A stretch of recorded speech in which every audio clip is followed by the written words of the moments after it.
Je vous dis que quand ça s'est passé, il y a quelque chose qui a seulement défilé en moi. Qu'est-ce que tu viens de faire? Qu'est-ce qui t'arrive? Si quelqu'un fait ça à ta mère, ça va te plaire. Si quelqu'un te fait ça même à toi-même, tu construis ta vie avec ton homme, une chisa vient te faire ça va te plaire. Qu'est-ce que tu viens de faire, maman? J'ai d'abord déposé les feuilles de ménage, je ne suis plus allée là-bas, j'ai vraiment demandé pardon. J'ai dit, ah, pardon madame, vraiment, pardon. J'ai pas fait exprès, elle m'a dit, t'inquiète ma fille, c'est pas grave. Vraiment, la pauvre femme, elle était tellement gentille, tellement douce. Elle m'a dit, pardon ma fille, t'inquiète ma fille, c'est pas grave. Elle a continué de préparer ses trucs. Je dis, Charlène. Imagine un seul instant que, parce que vous savez que les cailloux là, c'est pas stable. Donc, imagine un seul instant, imaginez seulement un seul instant que la marmite là était bien tombée sur son pied. Quand je suis rentrée à la maison, j'avais décidé de laisser le monsieur, de ne plus parler avec lui, de vraiment le quitter quoi. C'est comme ça que je bloque le monsieur. Quand je bloque le monsieur, ça va, je continue de parler avec le petit gars qui me draguait au quartier, donc on continue de parler tranquille. Après peut-être encore 2 semaines supplémentaires, parce que je l'avais bloqué. Donc je pense que peut-être qu'au début, il n'avait pas constaté que je l'avais bloqué, je ne sais pas. Il écrit à ma cousine pour dire à ma cousine qu'il n'arrive pas à me joindre. Et tout. Ma cousine aussi fait comme ça, elle dit ah bon et tout. Ma cousine me dit ça, je dis qu'elle va lui dire la vérité que je l'ai bloqué et je ne veux plus de la relation, je ne veux plus. Ma cousine me dit non mais Charlène, parce que je n'ai pas raconté ça, je n'ai jamais raconté ça à personne. Bref, donc j'ai dit à ma cousine que non, je ne veux plus, sérieusement, je ne veux plus. Voilà, il n'a pas d'avenir à m'offrir, il n'a rien à m'offrir, donc je ne veux plus. Ma cousine, non, Jeanne, écoute d'abord ce qu'il va te dire et tout. Il a dit qu'il arrive, écoute d'abord ce qu'il va te dire. Le monsieur arrive, il commence à me raconter ses conneries, que bla. Je vous ai dit que j'étais en dépendance affective et c'était vrai. Hein. Je dépendais vraiment, je sais pas, j'étais amoureuse du monsieur, je vais pas mentir. Et je n'arrivais plus, c'était brutal en fait. Pour me séparer de lui, il me fallait du temps. Il fallait vraiment que je prenne mes distances. Donc quand il est encore venu me parler, me chanter ses conneries dans les oreilles. Et avec ce que j'avais fait à sa femme, je n'étais plus, bon on s'était remis ensemble mais je n'étais plus vraiment dans la relation. Je me suis dit que Charlène, pour sortir de ta dépendance, il faut d'abord quand même que tu puisses quand même échanger avec quelqu'un d'autre. Je sais pas, essayer de commencer à t'attacher à quelqu'un d'autre pour sortir de là. Donc là, je commençais vraiment à prendre en considération les messages du petit avec qui j'échangeais et tout. Donc, je recommençais avec le monsieur, mais on ne sortait plus. En tout cas, on ne damait plus. On ne damait vraiment plus. Il a commencé, il s'est excusé. Il m'a dit que, ben écoute, on va trouver une solution. Et là, il me propose même il va venir m'épouser à la coutume. Voilà. Je pense que c'est même pour ça que je reparle parce qu'il me dit que non, j'ai compris ce que j'ai dit et tout. Surtout que c'est vrai, tu vas vieillir, il faut que tu puisses avoir une stabilité. Et ce que je peux te proposer, c'est de t'épouser à la coutume parce que tu sais qu'à l'état civil, je ne peux pas. Donc, il me propose de m'épouser à la coutume. On se remet ensemble. Mais quand on ne dame pas, je le précise encore, on ne dame, je suis toujours un peu fâchée. Il m'invite. En fait, si vous voulez, quand on a repris la relation, c'est comme s'il me draguait à nouveau. Vous voyez, au début, quand il me donnait les 50 000, ça recommençait pareil. Il recommençait à me donner les 50 000. Il venait à chaque fois. C'est maintenant lui qui m'écrivait tout le temps. C'est maintenant lui qui était sur mon dos et tout.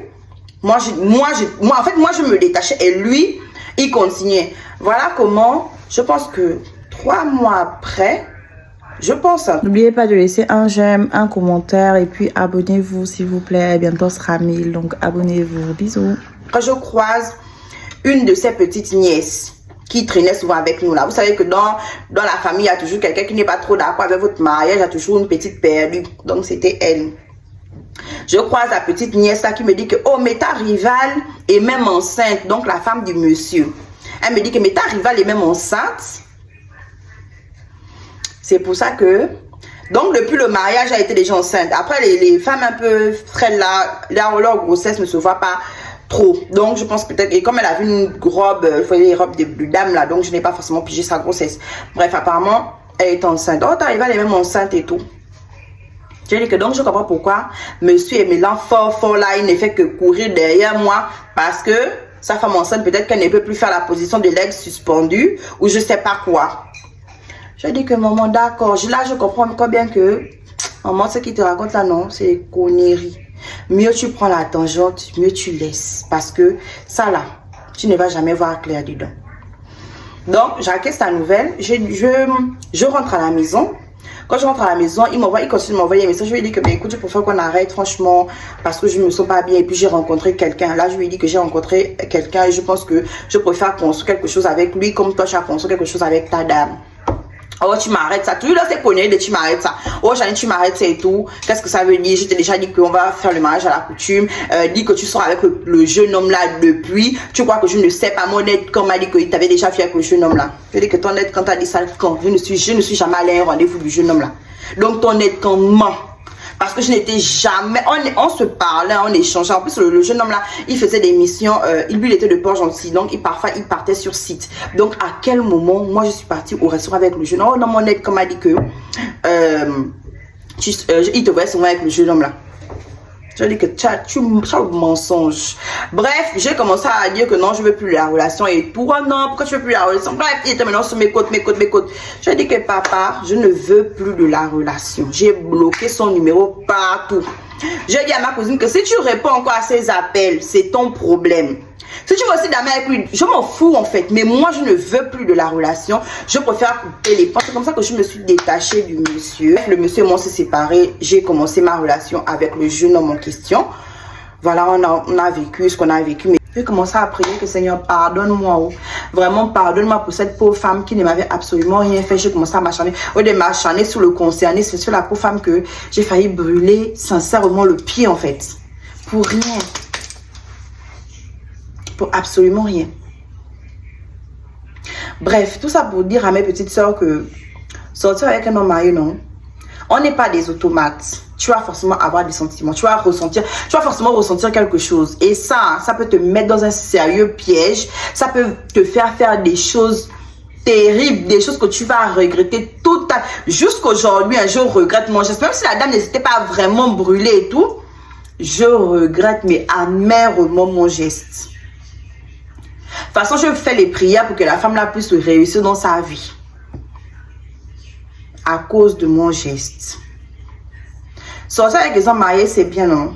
Mais c'est bien quand c'est encore tout rose, c'est le début et tout ça. Mais qu'est-ce qu'ils t'offrent au final? Parce qu'ils ne t'offrent pas d'avenir. Elles sont combien de Chisa qui ont réussi à arracher le mari? Elles sont combien? Sur 100%, elles sont combien? Même pas 5%. Tout ça pour vous dire que c'est tellement dangereux. Vous pouvez commencer à faire du mal à quelqu'un qui ne vous a absolument rien fait. Par jalousie, par aigreur. Bref, arrêtons ça. Ça ne nous grandit pas. On ne sort pas avec le mari d'autrui. Pour celles qui ne sont pas encore dans ça, s'il vous plaît, ne rentrez pas dans ça parce que c'est nuisible. On ne sort pas avec le mari d'autrui. On ne tombe pas amoureuse du mari d'autrui aussi. Et on ne cherche pas la femme d'un homme marié ou encore on ne fait pas mal à quelqu'un qui n'est pas absolument rien demandé, quoi. Bref, je suis vraiment désolée. Je raconte cette histoire peut-être pour aider une petite soeur qui est dans cette situation, qui est dans ma situation et qui ne sait pas comment s'en sortir, qui ressent des choses. Je sais que c'est dur. Je sais qu'on a des sentiments. Je sais que c'est tellement dur de se détacher d'un homme marié. Surtout que, de toute façon, l'homme marié sait aimer. De toute façon, l'homme marié sait aimer. De toute façon, l'homme marié sait te mettre à l'aise. De toute façon, il sait te parler. Tu as l'impression que celui-là n'est pas marié, que c'est ton homme à toi. Donc, je sais l'engrenage dans lequel on peut être lorsqu'on sort avec un homme marié. Je sais ce qu'on peut ressentir, mais s'il vous plaît, ne vous perdez pas.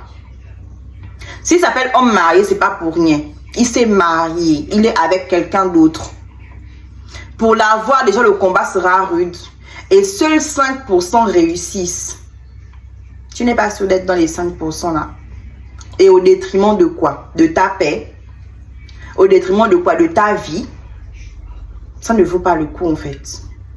Cherchez vos petits gars, construisez-vous. Comme lui-même m'avait dit, j'ai tout eu avec elle. C'est elle qui m'a tout donné, j'ai tout eu avec elle. Ayez tout avec quelqu'un. Préférez être la femme principale plutôt que le deuxième bureau. Parce que le deuxième bureau ne gagne pas toujours. Ne gagne pas, même en général. Donc, s'il vous plaît, je sais mes petites. Je sais que c'est dur. Mais réfléchissez. Réfléchissez-y. Réfléchissez à ce que vous gagnez au final. Bref, c'était moi. Bisous.